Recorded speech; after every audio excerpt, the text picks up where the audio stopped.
Salut les amoureux du cinéma et plus précisément de séries télé parce que c'est un en mode quoi un peu spécial puisque je vais parler d'une saison, d'une série télé en particulier. Je veux bien parler de American Horror Story 1984.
Donc, avant d'attaquer ce On mate quoi sur cette saison-là, je vais revenir sur American Horror Story en général. Alors, c'est une série créée par Ryan Murphy qui a vu le jour en 2010 ou 2011 et qui est une série assez particulière puisqu'elle comporte différentes histoires pour chaque saison. Donc, à chaque fois qu'il y a une nouvelle saison, c'est une histoire différente et c'est une série horrifique. Et j'aime bien le dire parce que il n'y a pas énormément de séries qui traitent de l'horreur. Même si on en connaît tous, hein, par exemple, rien que les Contes de la Crypte, pour prendre cet exemple-là. Mais c'est pas un truc qui pullule, les séries horrifiques, comparé aux séries qui se passent dans un hôpital ou des séries, des sitcoms ou les séries qui se passent dans des appartements. Enfin bref, vous m'avez compris. Donc American Horror Story a une réputation en dents de scie, je trouve. C'est-à-dire qu'il y en a beaucoup qui aiment, il y en a beaucoup qui détestent.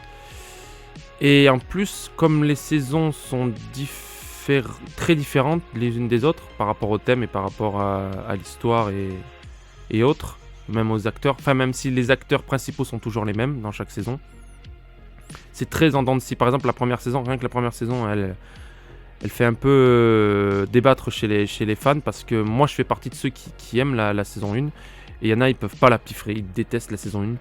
La seule, on va dire, saison où tout le monde arrive à se raccorder, c'est la saison 2, celle qui se passe dans l'asile. La saison 1, c'est celle de la maison hantée, la saison 2, c'est l'asile. La saison 3, c'est les sorcières de Salem. Et la saison 4, c'est le cirque des monstres. La saison 5, c'est l'hôtel avec Lady Gaga. Et saison 6, 7, 8, je peux pas vous en parler parce que je ne les ai pas vus. Parce que j'ai arrêté American Horror Story parce que je trouvais qu'après la saison 2, ça descendait de plus en plus au niveau... je ne peux pas dire qualité parce que qui je suis pour parler de qualité de tournage ou autre, mais en termes d'intérêt pour moi, pour l'histoire, moi c'est les histoires. L'histoire et l'ambiance qui priment en priorité. Moi le cirque des monstres, je m'en balle. Les sorcières de Salem aussi et l'hôtel, truc, c'était celui qui m'attirait un peu plus. En plus apparemment il y a un truc de vampire ou autre. Mais voilà, en fin de compte, c'était pas ouf. Et là, je me suis dit, on va arriver du coup à American Horror Story saison 9, American Horror Story 1984. J'en ai entendu parler. Je me suis dit, putain, ils vont revenir ils vont aller dans les années 80. Ça va être du slasher à la Jason, vendredi 13. Je me suis dit, ah, c'est pas mal. En plus, ils ont fait revenir Emma Roberts, qui est une actrice qui était déjà apparue dans plusieurs saisons. Je sais pas si elle est apparue dans plusieurs saisons, mais en tout cas, c'était sûr et certain qu'elle est apparue dans la saison 3 d'American Horror Story. Et moi, j'aime bien cette actrice, je trouve qu'elle a une bonne tête. Et je me suis dit, putain, ça a l'air pas mal en fin de compte. Et à un moment, c'est venu sur Netflix. Voilà, toutes les saisons d'American Horror Story sont disponibles sur Netflix, pour ceux que ça intéresse. Je me suis dit, allez, j'y vais, je me lance. Et ben en 2 jours, j'ai tout pété. Voilà. Alors, il n'y a que 9 épisodes dans cette saison. Ils ont enlevé aussi les 2 acteurs principaux des American Horror Story. Donc, il n'y a que Emma Roberts qu'on retrouve. de la saga American Horror Story. Peut-être qu'il y a d'autres acteurs qui étaient apparus dans les 3 saisons que j'ai pas maté, donc c'est possible. Ils ont fait venir Monsieur Schuster de Glee. Ça m'a surpris de le voir là, oui, parce que je suis quelqu'un qui a regardé Glee. J'ai pas honte de le dire. Et du coup, c'est un acteur récurrent de Glee, quoi. C'est leur professeur. Et là, ils l'ont fait réapparaître en tant qu'acteur un peu has-been avec une grosse quéquette. Ça m'a trop fait triper, ça m'a trop fait rire de le voir comme ça. En plus, il a une histoire assez triste dans la série. Enfin, dans la saison. Donc moi, je me suis dit, allez, c'était trop bien en fait. Je vais vous le dire, je vais lâcher la bombe. Je sais que ça va en faire hurler pour certains. Coucou Acide, dédicace Acide. Pendant très longtemps, la saison 2 pour moi était ma préf. Même si, au niveau scénario, c'est un peu un chamboule-tout. C'est un bourrage de crâne le scénario des saisons 2. Même encore à l'heure d'aujourd'hui, je pense que je n'ai toujours pas compris le scénario de cette saison 2. Alors je suis peut-être con, hein. Mais c'était un... Et là, franchement, le scénario, on va rentrer du coup dans le sujet. Ben ça a fait que American Horror Story 1984 est ma saison préf de toute la série. Alors c'est pas ce qui se fait de mieux en niveau horreur, hein. Attention, je dis bien ma saison préf par rapport à American Horror Story. Je dis pas que c'est ma préf de toute série confondue et même de tout cinéma confondu, attention, hein. Attention, ne me faites pas dire ce que j'ai pas dit, hein. Alors pourquoi ? Ben déjà, je reviens sur le scénario. Même c'est un truc assez simpliste le scénario, c'est un slasher, hein. Mais il y a quelques petites subtilités, quelques couches que j'ai appréciées. Dont une qui était déjà apparue dans la saison 1 d'American Horror Story. J'essaie de pas trop spoil, c'est compliqué en fait de vous parler de cette saison que j'ai adorée, que j'ai surkiffé sans vous spoil parce que du coup c'est ce que j'ai kiffé. Donc c'est très compliqué. Mais voilà, en fin de compte le boogeyman, le tueur, Monsieur Grollo, il s'appelle Monsieur Grollo, joué par John Carroll Lynch, qui a aussi une tête assez connue dans le cinéma américain. Et en fin de compte, il y a une subtilité derrière, il y a du background, on va dire. Ce qui n'est pas souvent le cas dans les slashers. Par exemple, Jason Voorhees, puisque on va prendre cet exemple-là, puisque cette série est une lettre d'amour, ou même certaines mauvaises langues diraient un plagiat des Vendredi 13. On peut pas dire que Jason a un background de ouf, hein. C'était un enfant, ça dépend les films, mais apparemment un enfant mal formé, qui était un peu handicapé. On l'a poussé dans le lac, et comme les moniteurs ils étaient trop occupés à niquer pour le voir, et du coup il s'est noyé, et du coup il y a eu des répercussions on va dire plus tard. Je peux pas spoiler non plus le premier Vendredi 13, hein. Mais voilà, Jason c'est ça en clair, c'est pas plus. Après bien sûr il devient un mort-vivant à partir du 6e film, mais voilà, c'est pas un background de ouf. On peut pas dire qu'il y a toute une mythologie ou tout un truc. Jason, c'est un tueur, paf, il est là, il vient pour massacrer des gens, un point c'est tout. On lui demande pas plus. C'est comme Michael Myers. Michael Myers, c'est une petite histoire, mais tout ce qu'on lui demande, c'est être l'incarnation du mal et hop, zigouiller du jeune, quoi. En fin de compte, un slasher, c'est aussi basique que ça. Ça s'est un peu plus modernisé avec Scream et du coup avec Ghostface. Mais le sens même du slasher, c'est déjà un dérivé du teen movie.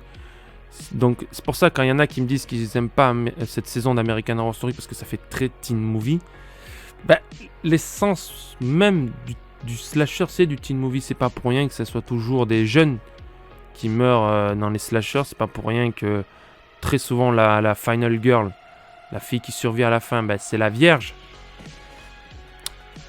C'est pas pour rien que à un moment on se moque des codes en disant ouais, le premier couple qui couche ensemble, c'est eux qui vont mourir. Le gay il a peut-être une chance de survie, le noir aussi très souvent il y passe. C'est des codes qui sont très ancrés dans le slasher, et c'est du teen movie, hein. Qu'on le veuille ou non, le slasher c'est du teen movie. Donc c'est pour ça que je comprends pas trop cette critique de dire ouais c'est teen movie quand même. C'est le slasher, hein. Les Scream, les Halloween, les Jason, les Freddy, c'est des jeunes qui meurent tout le long des films, hein. Donc, je m'égare, hein, je reviens sur cette saison d'American Horror Story. Donc, tout ça fait que J'adore l'ambiance des années 80, les décors, les tonnes de refs aux slashers connus, les acteurs, ils ont une bonne bougne, je trouve qu'ils ont une bonne tête, les acteurs. Et puis tout ça, les sous-couches aussi de différents scénarios que j'apprécie et que je comprends aussi. C'est très important. Un truc qui pardonne pas et qui prouve que j'adore cette série, c'est que au dernier épisode, je me suis dit non, je veux pas que ça se termine. Je veux que ça continue, il m'en faut d'autres. Mais voilà, tant pis, ça a duré que 9 épisodes, Peut-être que si ça aurait duré plus longtemps, j'aurais détesté. Mais là, le final, en plus, je kiffe, je surkiffe. Alors, le scénario. Je vais vous donner les premières lignes du scénario. En fait, on est en 1970 au camp Redwood.